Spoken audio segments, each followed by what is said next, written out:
കോൺഗ്രസ് പ്രതിപക്ഷത്താണോ എന്ന് ചോദിച്ചാൽ ക്രിയാത്മകമായി അങ്ങനെ എന്ന് തന്നെ പറയാം. കാരണം നിർവീര്യമായ ബിജു ജനതാദൾ ഒരു രീതിയിലും അവർ സമര പരിപാടികളിൽ പങ്കെടുക്കുന്നില്ല.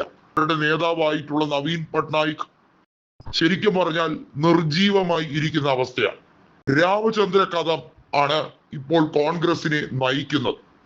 അദ്ദേഹത്തിനെ സംബന്ധിച്ചിടത്തോളം കോൺഗ്രസിന്റെ ലെജിസ്ലേറ്റീവ് പാർട്ടിയിൽ അദ്ദേഹം എത്തിയതിന് ശേഷം കൃത്യമായും സമര പദ്ധതികളുമായി മുന്നോട്ട് പോകുന്നത് ബിജു ജനതാദളിലെ MLA-മാരെ ആകർഷിച്ചിരിക്കുകയാണ്.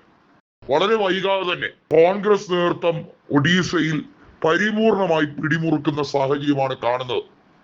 അതിനാൽ തന്നെ കോൺഗ്രസിന്റെ പ്രദേശ് കോൺഗ്രസ് കമ്മിറ്റി അധ്യക്ഷനായ ഭക്തചരൺ ദാസിനെ ഉൾപ്പെടെ ദേശീയ നേതൃത്വം വിളിച്ചു വരുത്തി ഒഡീസയിലെ നീക്കങ്ങളെ കുറിച്ച് വ്യക്തമായി പഠിക്കുകയാണ്.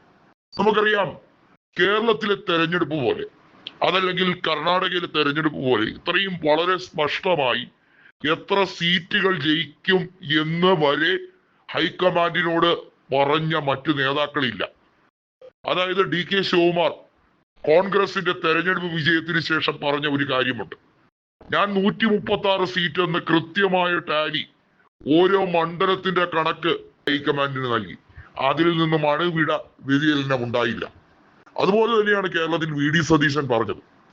ഇപ്പോൾ ഭക്തചരൺ ദാസ് കൃത്യമായി കോൺഗ്രസിന്റെ അധ്യക്ഷനായിട്ടുള്ള ഒഡീസയുടെ അധ്യക്ഷനായിട്ടുള്ള ഭക്തചരൺ ദാസ് പറഞ്ഞിരിക്കുന്നത് കോൺഗ്രസ് അടുത്ത ഒഡീസ നിയമസഭാ തെരഞ്ഞെടുപ്പോടെ അധികാരത്തിൽ വരും എന്നതാണ്.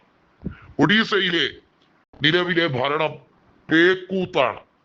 കാരണം ഇത്രയേറെ ജനങ്ങൾ ശപിച്ച ഒരു ഭരണ സംവിധാനമില്ല. നോക്കൂ, ഒഡീസയിലെ സംബൽപൂർ എന്ന ലോക്സഭാ മണ്ഡലത്തിൽ നിന്നും വിജയിച്ചു വന്ന ധർമ്മേന്ദ്ര പ്രധാൻ ഒരു പടുവാഴയായി പ്രവർത്തിക്കുകയാണ് എന്ന് തന്നെ പറയേണ്ടി വരും.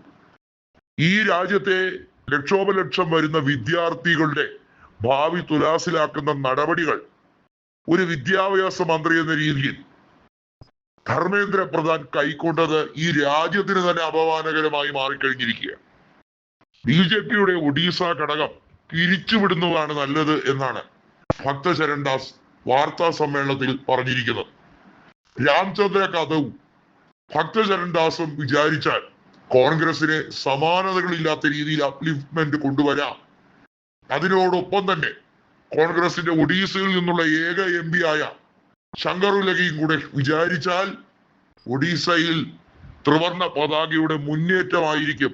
ത്രിവർണ കരങ്ങളോടെ തൂക്കുന്ന ഒരു കാലം വിദൂരമല്ല. ഇപ്പോൾ മത്സരം നേരിട്ട് BJP-യും കോൺഗ്രസും തമ്മിലാണ്. ബിജു ജനതാദൾ മൺമറഞ്ഞിരിക്കുന്നു എന്ന് വ്യക്തം.